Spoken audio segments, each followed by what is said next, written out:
Tentara bayaran Wagner telah menjadi sorotan dunia militer selama 1 dekade terakhir. Kiprah mereka yang tidak dapat diremehkan menjadi sorotan baik dari pihak musuh maupun dari pihak negara lain termasuk Rusia. Namun, ada kisah horor yang mengerikan yang dialami para tentara Wagner yang diterjunkan di medan pertempuran.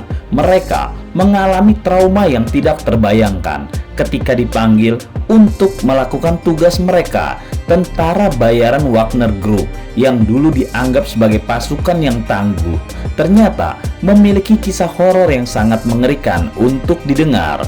Ada kisah horor yang sangat mengerikan dari tentara Wagner yang diterjunkan di medan pertempuran, di mana para tentara ini harus menghadapi konflik yang paling mengerikan yang nyatanya tidak mudah untuk dilupakan. Keadaan yang buruk dan tindakan yang nekat terjadi karena tekanan yang mereka alami di medan perang. Selamat datang di fakta horor paling mengerikan yang tidak semua orang tahu tentang hal ini. Nomor 10, harus siap bunuh diri. Tentara bayaran Wagner harus selalu membawa 3 buah granat, 2 untuk musuh dan 1 untuk dirinya sendiri ketika harus bunuh diri. Aturan ini menjadi hukum wajib bagi seorang tentara bayaran dari kelompok Wagner. Kisah horor yang mengerikan di mana para tentara bayaran dari Wagner ini mengisahkan perjuangannya di medan pertempuran selama berbulan-bulan di Bahmut. Ada beberapa faktor yang membuat hal ini menjadi pilihan wajib dan mengerikan di medan pertempuran. Salah satunya mungkin saja karena jika tidak bunuh diri, musuh pun pasti akan membunuh mereka dengan lebih sadis, atau bisa jadi mereka akan ditangkap dan disiksa lebih parah. Oleh karena itu, mereka harus siap bunuh diri dengan granat yang selalu mereka bawa. 2 granat untuk musuh dan 1 granat untuk bunuh diri.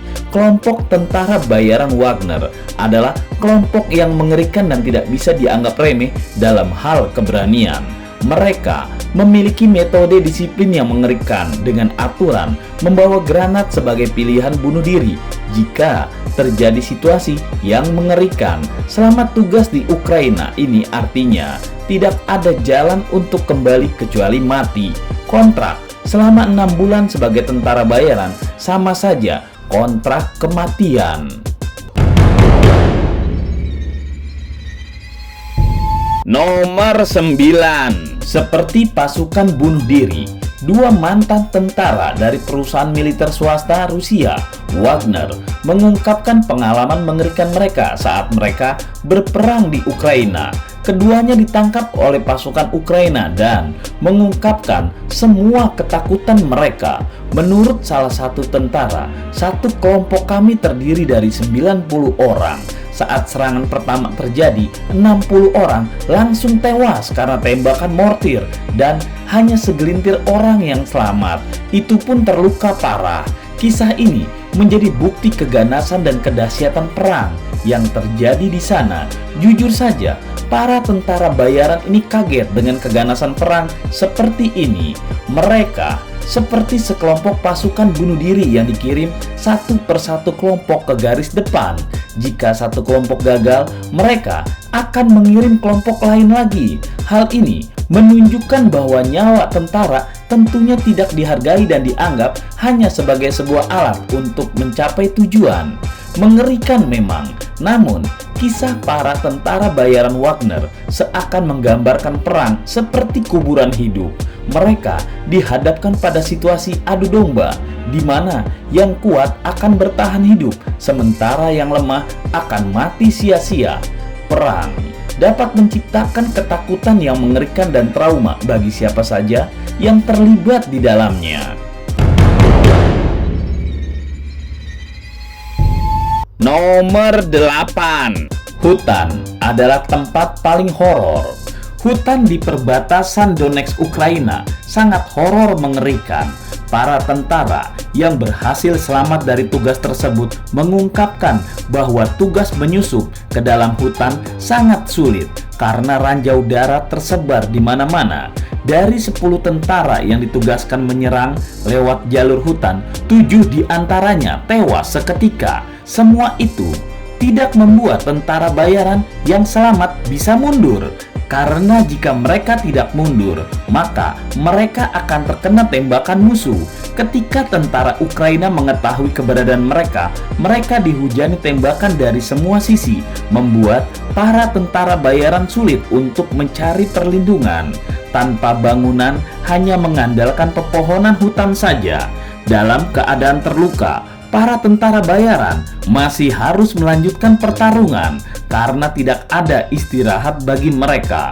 Orang yang terluka tidak punya perlindungan aman dan mereka terus berjuang menghadapi rasa sakit yang luar biasa sambil terus menembak. Teman-teman yang sekarat tepat di sebelah saya berdoa kepada Tuhan, meminta air sambil merintih kesakitan.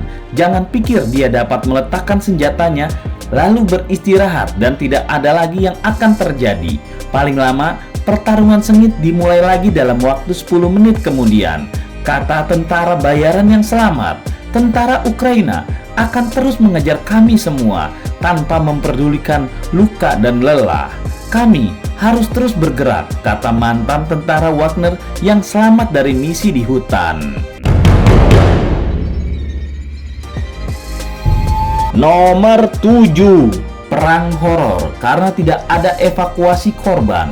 Kebrutalan perang mencapai puncaknya ketika kelompok tentara bayaran Wagner harus berjuang di medan perang tanpa adanya evakuasi korban yang terluka. Para prajurit Wagner yang selamat menggambarkan bahwa kondisi dipenuhi dengan banyak korban luka yang menumpuk, bertumpuk-tumpuk dan berdamping-dampingan, menunggu bantuan, tetapi bantuan tidak pernah datang. Kondisi tersebut membuat mereka merasa frustasi dan ngeri karena tidak ada yang bisa mereka lakukan selain berusaha untuk bertahan hidup. Mereka sudah tidak peduli lagi satu sama lain. Pertemanan yang tadinya ada di antara mereka seakan hilang.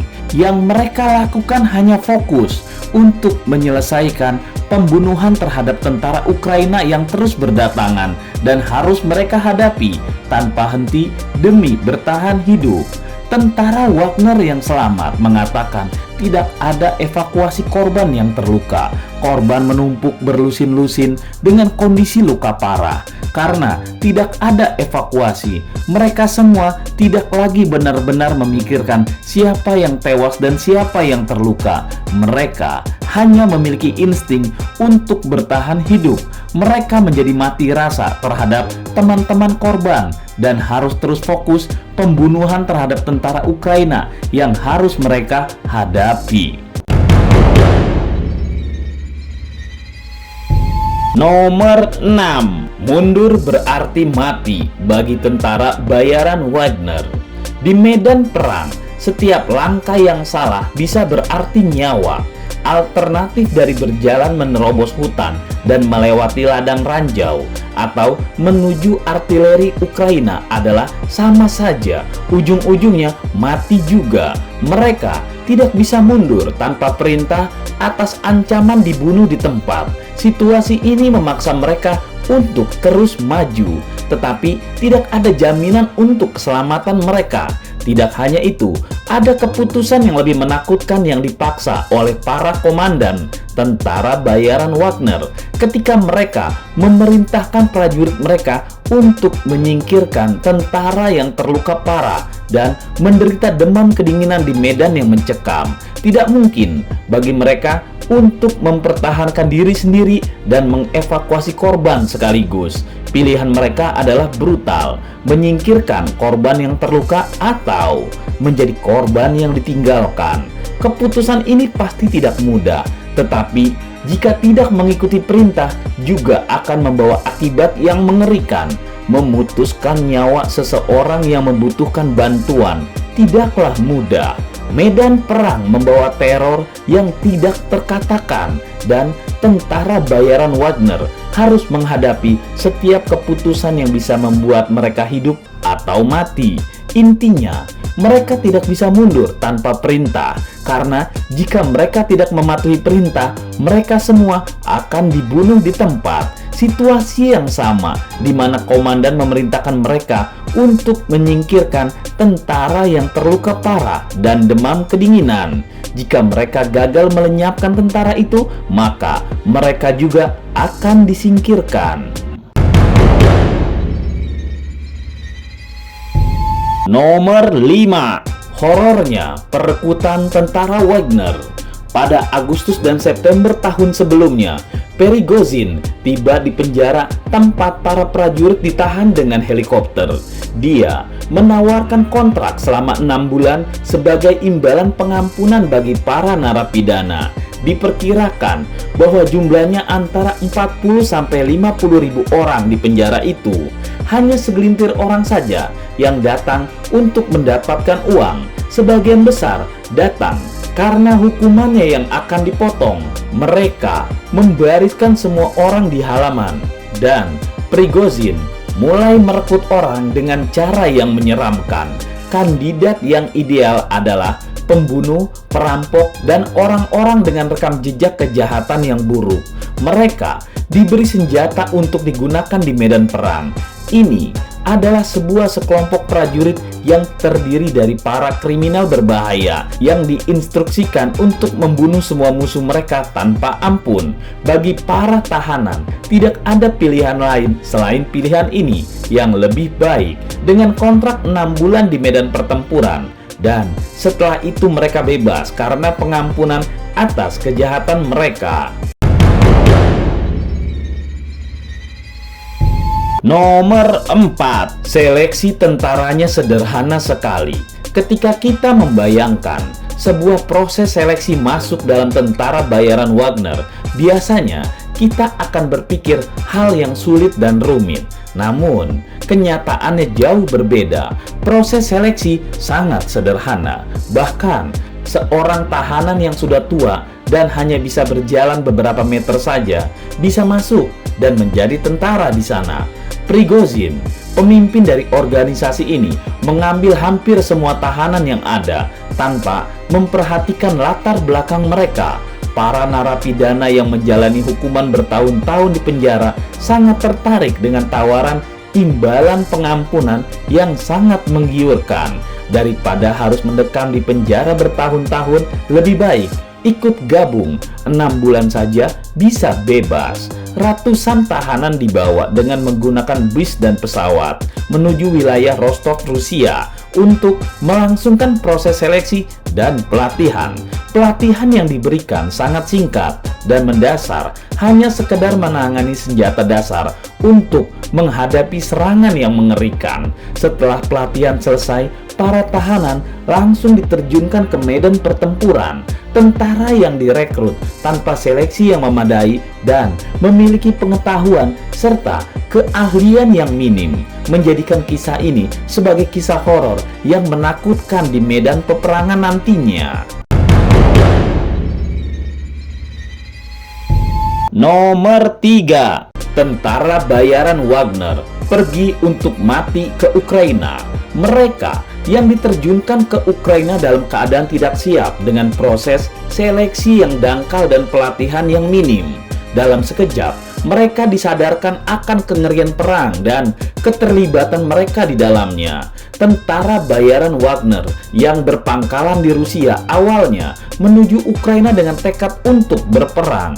Namun, mereka segera menemukan kesadaran bahwa mereka hanya punya satu pilihan, pergi untuk mati. Kebanyakan dari mereka sadar kalau mereka tidak akan kembali hidup-hidup. Salah satu tentara bayaran Wagner yang selamat dari medan perang Ukraina bernama Sasha. Dia mengungkapkan bahwa sekitar 70% dari rekan-rekannya yakin bahwa mereka tidak akan pernah kembali hidup dari perang tersebut. Mereka diterjunkan dalam kondisi yang minim dan tidak ada persiapan, sehingga pergi untuk mati adalah satu-satunya pilihan yang tersedia. Setelah diterjunkan ke Ukraina, para tentara menjadi korban dari sebuah peperangan yang penuh dengan ketidakpastian dan ketakutan. Mereka bergabung dalam sebuah kelompok yang tidak memiliki strategi dan hanya menjalankan perintah tanpa mempertimbangkan akibat dan konsekuensi yang mungkin terjadi. Nomor 2, 62.000 tentara bayaran Wagner tewas di medan perang Ukraina selama 1 tahun. Grup Wagner, sebuah kelompok tentara bayaran dari Rusia, telah berperan penting dalam invasi Rusia ke Ukraina. Mereka mengklaim bahwa sekitar 28% dari pasukan mereka yang dikirim ke Ukraina mengalami kematian dalam pertempuran. Namun, angka ini hanya bagian dari cerita yang jauh lebih gelap. Berdasarkan perhitungan yang lebih detail, dari total 78.000 pejuang yang tergabung dalam grup Wagner, sekitar 22.000 diantaranya dikabarkan tewas di medan perang. Selain itu, sebanyak 40.000 lainnya mengalami luka-luka berat akibat pertempuran yang sengit. Meskipun jumlah korban tewas dan terluka ini sangat mengkhawatirkan, namun 25.000 pejuang Wagner berhasil selamat dan berada dalam kondisi sehat. Dengan angka resmi mencatat 62.000 korban, perang di Ukraina telah menelan banyak nyawa dan menciderai ribuan tentara bayaran Wagner. Kehadiran kelompok ini sebagai bagian dari invasi Rusia ke Ukraina telah menjadi fokus perhatian dan keprihatinan di dunia internasional.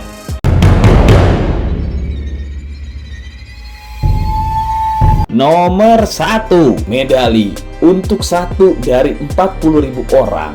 Presiden Rusia Vladimir Putin baru-baru ini melakukan perjalanan ke wilayah selatan negaranya untuk memberikan medali tertinggi negara kepada petugas dan tentara yang telah bertempur di Ukraina. Penghargaan tersebut merupakan bentuk pengakuan atas jasa dan pengorbanan mereka dalam menghadapi situasi konflik di perbatasan timur Rusia. Di antara ribuan penerima medali, terdapat satu pemuda berjanggut yang mengenakan seragam militer. Namun, yang menarik perhatian adalah fakta bahwa seragam tersebut adalah jenis yang dikenakan oleh tentara bayaran Wagner. Pemuda tersebut diidentifikasi sebagai Aik Gasparian, seorang penggemar berat seni bela diri. Sebelumnya, Aik Gasparian pernah terlibat dalam kasus hukum pada Oktober 2019. Dia ditangkap oleh polisi karena melakukan perampokan di sebuah kafe di Moskow dan akhirnya divonis 7 tahun penjara. Kehadirannya sebagai penerima medali tentu menimbulkan pertanyaan mengenai bagaimana seorang narapidana bisa mendapatkan penghargaan tersebut dari Presiden Rusia. Penggunaan tentara bayaran di konflik bersenjata telah menjadi isu yang kontroversial dan menimbulkan keprihatinan di berbagai belahan dunia.